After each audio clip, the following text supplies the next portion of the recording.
And joining the show to talk about the 2024 edition of the Hamilton Tiger Cats is Troy Durrell. He's a contributor to 3downnation.com, and he is with the Eatin Em Raw Podcast. Hey, thanks for coming on To and Out to talk Tabbies, man.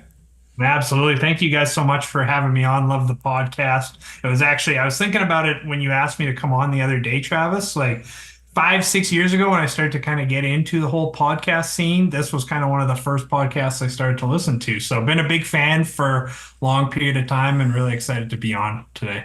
Well, I'm glad that I've got a beard because I would be blushing a lot. Thanks for saying that, man. The Ticats are coming off 8 and 10 seasons back to back, losing in the East semifinal. It's been sort of a reload in this off season. What's kind of the temperature in Tiger Town right now?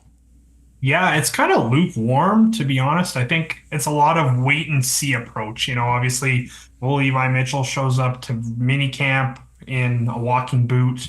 And, that's not the best start to things. And I think people are kind of, all right, let's rein this back. Let's kind of wait and see on how he does here in the next couple of weeks with camp and preseason and then the start of the regular season in Calgary. And, they made a bunch of changes. Obviously, Simone Lawrence is no longer with the team. Ted Laurent recently announced his retirement. So there's a lot of new faces in Hamilton. And I think it's kind of a wait and see approach for most fans just because, they might know some of these names that are coming onto the scene in Tiger Town, but I don't think they're household names at this point. So there's some fans that are really excited just because football's back and they don't, the result of the games, I guess, at the end of the day don't really matter to them that much. But there's another part of the fan base that I see constant discourse on Twitter, social media of, who's going to play Will linebacker for Simone Lawrence and, Bo Levi, is he going to actually be able to play a full 18 games? So it's interesting to see. And I guess to kind of sum it up, it is just kind of a wait and see approach, I guess. Well, I guess I'll ask you about some of those departures. Like, there are some really good players. Now, there have been some players that have been in Tiger Town for a long time. Simone Lawrence, Ted Laurent. We'll even throw Tunde Adeleke in there. Chris Van Zyl, even though he's dealt with a lot of injuries over the past few seasons. I know he was an offensive lineman, but I do kind of want to talk defense here. With some of the long-tenured Ticats leaving, it looks like the defensive line's going to be completely different. But who's going to step up in that leadership role on the defense? Just seems like a completely different group and kind of a changing of the guard in that regard. Yeah, absolutely. The guy that really sticks out to me is Jamal Peters, just kind of based on everything Scott Milanovich has said over the last couple of weeks, is that he's naturally kind of taken that step into that role. And the one, I guess, kind of nice thing for them to be able to deal with the fact that they've had so many changing faces is that there's not really one guy who has been there that everyone kind of turns to. And, guys like, as I mentioned, Jamal Peters, I think Casey Sales is another one that is going to have to step up just being one of the older guys on the team, having CFL experience. And, it's going to be, I think, kind of a leadership by committee instead of looking at Ted Laurent or Simone Lawrence to kind of lead the way. But those two guys, I think, are the ones that I would headline as, kind of the new leadership group. And the thing about them is the fact that it's been very natural. Like, they're not forcing themselves into that role. It's just kind of happening. And, when Jamal Peters, especially with what he's done in his resume and his short time in the CFL, you listen to what he says, right? So it's definitely a guy that I think is beneficial to have in the room. And, Casey Sales is maybe more of a guy that leads by example. But it's good to have both. And I think that those are two guys that will definitely step up and kind of be the leaders for the Ticats on defense this year. Okay, going off the field, we had Orlando Steinhauer, take himself out of the head coaching. He's now the president, just the president. Scott Milanovich is in, Ed Hervey, GM. Like, tell us what you think about those moves that were made.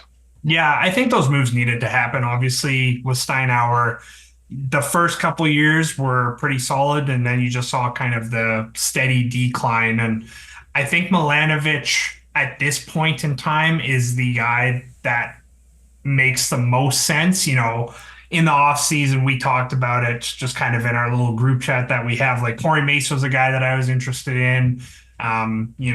Milanovich was a guy that I was, maybe a little more on the fence about, but kind of the more that I've seen and the more that I've heard from him and look back at his track record of being able to, revitalize quarterbacks, develop quarterbacks, especially Taylor Powell. I think that this is his team here in the next couple seasons, maybe as early as this year.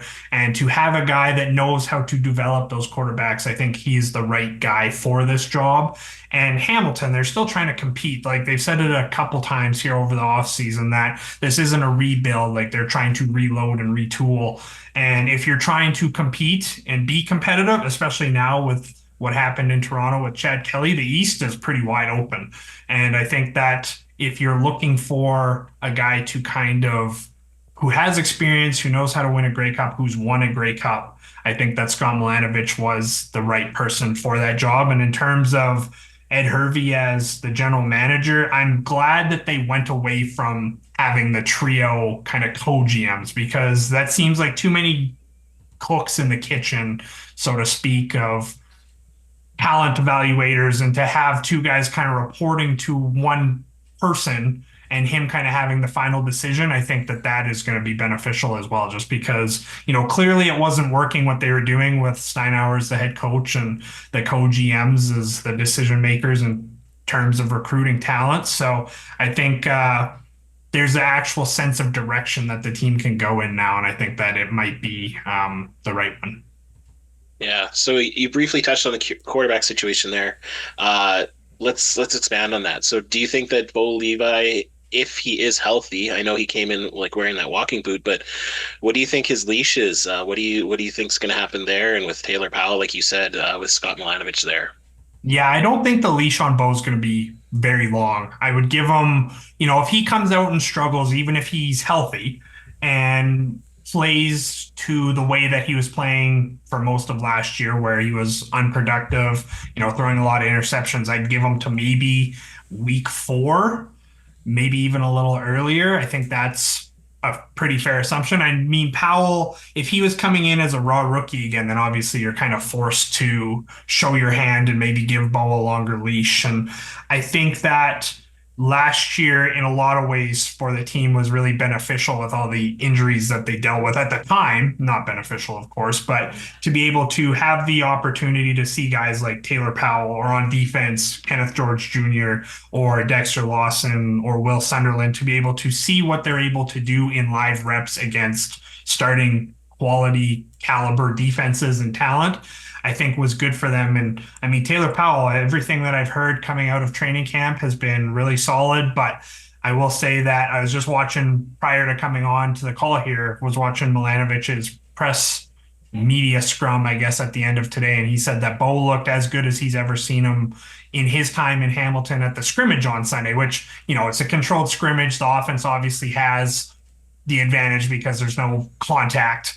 And but it is a promising sign. So I guess we'll see. But I don't think the leash on him will be long, and nor should it be, especially when you have a quality backup in Taylor Powell. There is a culture of great defensive line play in the Hammer, and it's gone back half a century. But there's a lot of changes on that D-line this year. We've already mentioned Laurent, Malik Carney's off to Saskatchewan.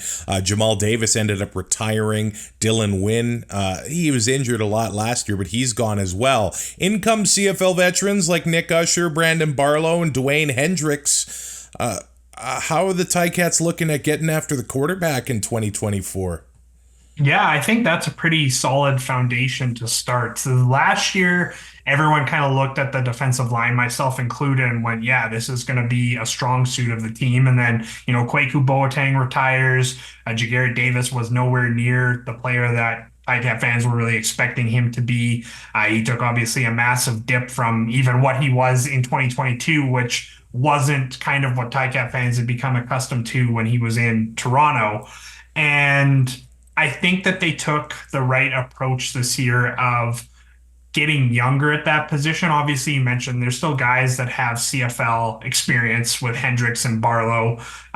Nick Usher has played, obviously, probably the majority of that group of guys, but they got younger and are looking to sign guys that it's not so much really what they've done in the past, it's more so what they're going to do in the future. And that was kind of the model, I guess, Toronto took last year, especially with guys like Ormolade. And I think Hamilton decided, hey, this copy of whatever they're doing is working. Obviously 16-2, let's try and mimic it as much as possible. So Hamilton pillaged the Argonauts and tried to take as many guys from them as possible, which, honestly is not a bad strategy. And I'm interested to watch Hendricks and Barlow specifically, because 9.5 sacks, regardless of who you are in a rotational role, is really good. So it'll be interesting to see if the pressure of being the guy is maybe too much for him, or if he is like Florian Ormolade, where he kind of takes that next step and becomes one of the dominant pass rushers in the CFL. But I think at this point in time, I think fans should be excited for the defensive line just because they have so much potential to do great things. Now let's go across to the other side of the ball here, receivers. So we talked about who's going to be throwing the ball.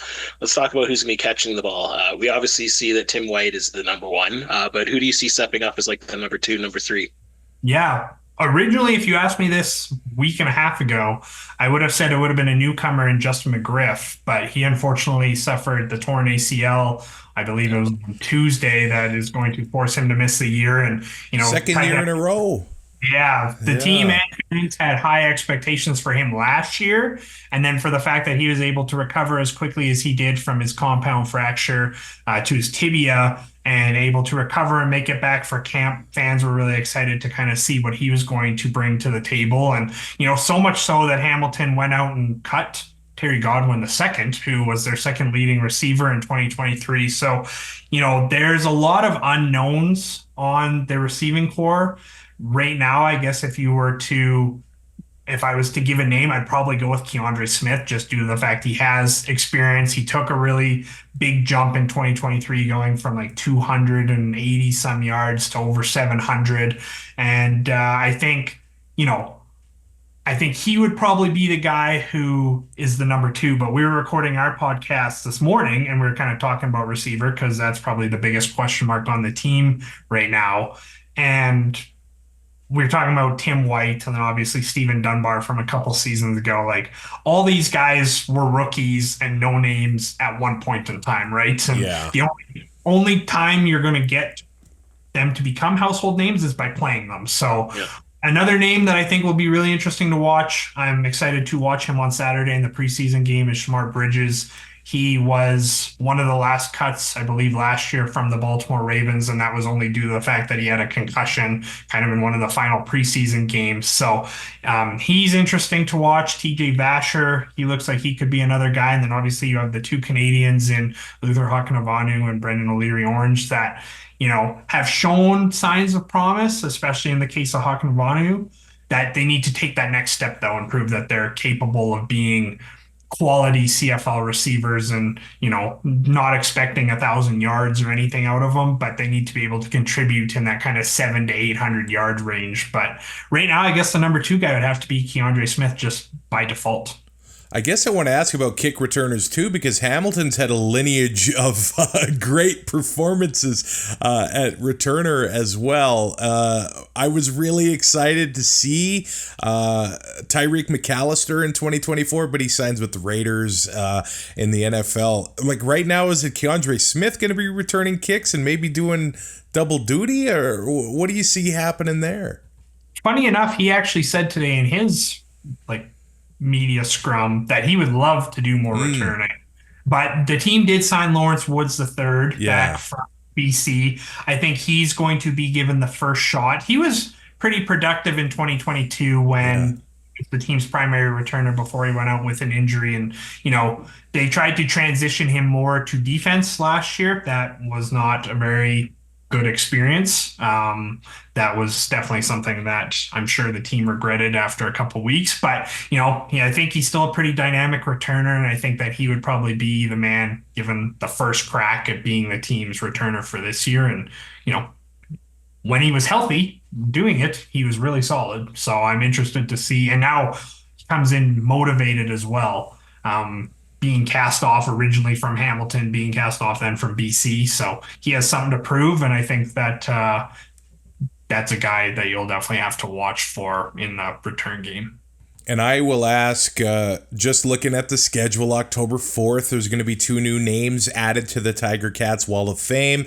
Mike Walker, the legendary defensive lineman, and also Bernie Custis, some legends in Tiger Cat lore. And then I see happening June 16th against the Rough Riders. They're having a reunion for that 1999 Grey Cup team. It's the 25th anniversary this year of the Ticats last winning the Grey Cup. So a couple things there. It'll be cool to see some of those 99 guys back in town and getting together and celebrating that anniversary and marking that occasion. But 25 years. For a long time, the Bombers were the butt of the joke when it came to Grey Cup droughts. Now it's the Ticats. Now I feel like there was a lot of pressure because they hosted 2 Grey Cups in 3 years. Now maybe they can relax not hosting a Grey Cup, but Tiger Town has to be a little bit restless when it comes to that. A little bit. I would say they're very on edge. That's almost everything I post or everything I see always comes back to the drought needs to end. And I'm sure the players are sick of answering the question too, because a lot of them, like, they haven't had anything to do with the last 25 years, and they're kind of forced to bear the brunt of those questions. And, I can only imagine a rookie who is in his first year in the CFL getting asked about a drought that he's had no part of. But it would be, I think it would be nice, obviously, for fans just to get over that hump. And, there's a generation, my generation, where I was 3 years old the last time Hamilton won a Grey Cup. And so there's not really that kind of lasting memory for a big group of Ticat fans. And, as you mentioned, I think there was a lot of pressure. Obviously, 2021, unfortunately, they were a couple plays away from kind of ending the drought there. Then the pressure gets mounted on even more in 2023, and they got off to a pretty poor start and finish off also pretty poorly. But now that the pressure's off, and as I said, kind of at the top, like, the East is pretty wide open at this point in time. And I'm not suggesting that Hamilton could be the team that's the front runner for the East. But I mean, last year, no one gave Montreal any sort of a chance to even make the playoffs.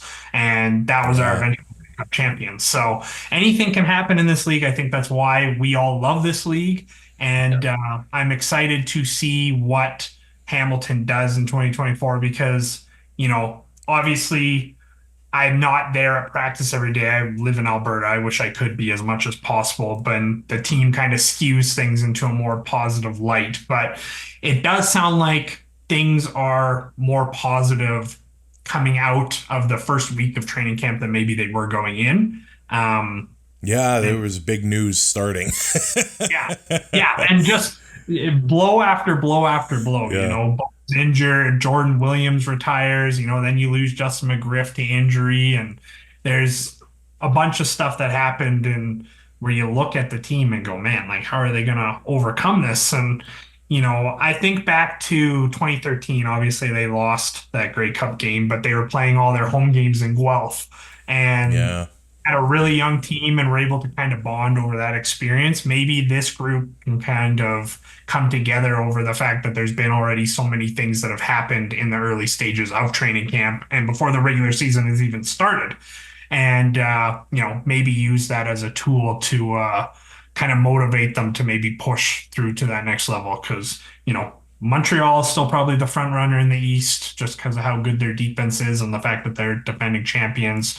Ottawa, I think, is improved. Toronto, if they can get even adequate quarterback play from Cameron Dukes or, they just signed Nick Arbuckle yesterday. If they're able to get adequate quarterback play, if Chad Kelly returns, I think they'll be right into that conversation as well. And, then there's Hamilton, which if you get Bo kind of back to any sort of what we were used to with him pre-2019, that's a two-time MOP, two-time Grey Cup champion that you're as your quarterbacks. So it'll definitely be interesting to see. I think we'll have the most parity in the season this year that we've had in a long time. I know people probably say that every year, but it'll be really fun to track, and I'm really excited to see what the team does in 2024. But yeah, it was kind of a long-winded answer to yes. Fans are getting very antsy, and hopefully they can end that drought here in the next couple of years. Troy Durrell is a contributor at 3downnation.com, and he's on that Eatin Em Raw podcast. They're social media masters, so I admire them for that. Thanks so much for coming on the show to talk the 2024 edition of the Ticats.